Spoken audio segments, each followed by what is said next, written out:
सो अगले 3 मिनट में मैं आपको पूरा इंडिया अफ्रीका रिलेशंस याद कराने वाली हूँ for UPSC exam. Let's start. We have already done USA and China. Make sure you check those videos out. तो हमारा क्या स्ट्रक्चर रहता है वीडियो का? पहले हम लोग डेटा पॉइंटर्स डिस्कस करते हैं between the countries which you can use in your introduction and answer body along with the points. Then we generate points using step MP approach where H stands for security, T technology, E economy, P polity, M से multilateral and P से P2P relations. इन्हीं dimensions पे positive points, area of cooperation between the countries and negative points जहां कुछ ना कुछ lacking है। Now let अस start. तो data pointers basically Africa is a continent, तो यहाँ टोटल 54 कंट्रीज प्रेजेंट है। Then India is the third largest trading partner of Africa. यहाँ ओवर $100 बिलियन का बायलैटरल ट्रेड क्रॉस हो चुका है। देन वर्ल्ड का 30% mineral reserves is in Africa continent. Now let us see the points. तो security में पहला है अफ्रीका इंडिया की मैरीटाइम एंगेजमेंट। एक नेवल एक्सरसाइज 2025 में स्टार्ट हुई है related to maritime cooperation between these two. Then दोनों कंट्रीज कॉपरेट करती हैं, कॉन्टिनेंट और कंट्री कॉपरेट करती हैं काउंटर टेररिज्म और एंटी पायरेसी ऑपरेशंस में। टेक्नोलॉजी, तो sharing of Indian stack technology, digi locker, UPI like technologies, वहाँ डिजिटल गवर्नेंस प्रमोट करने के लिए इंडिया अपनी टेक्नोलॉजी शेयर कर रहा है। Then capacity building through ITEC, Indian technical and economic cooperation India का इनिशिएटिव है जहां डेवलपिंग कंट्रीज में जाके वो टेक्नोलॉजी प्रमोट करते हैं, तो Africa is a part of that. Then economy में है India is among top 5 investors in Africa.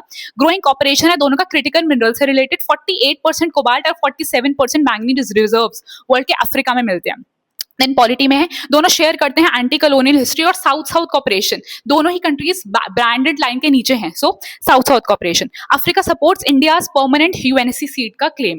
Then multilateral में है कंपाला प्रिंसिपल्स 2018 में इंडियन प्राइम मिनिस्टर ने आउटलाइन किए थे which is related to India Africa relations. दोनों कंट्रीज G20, UN, ब्रिक्स इन जैसी ऑर्गेनाइजेशन के मेंबर है। इंडिया ने अफ्रीकन यूनियन की मेंबरशिप प्रमोट करी थी इन G20।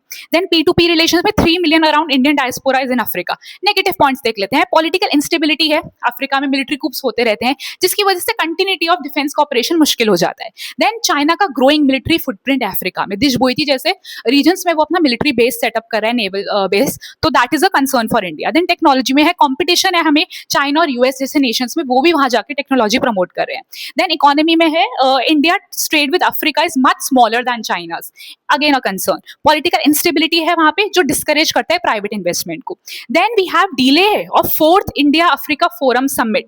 ये मई स्टार्टिंग में शेड्यूल था 2026 में, ये डिले हो गया। तो ये क्या शो करता है? एक slowed political momentum. Then Africa often prioritises immediate development finance over broader geopolitical alignment. तो जहां से बेसिकली अफ्रीका को लाइन ऑफ क्रेडिट या पैसा मिल रहा है वो उस कंट्री का क्लोज हो जाता है, फ्रेंड बन जाता है, right? So that is again that shows वो जियोपॉलिटिकली अलाइन नहीं है किसी भी कंट्री से।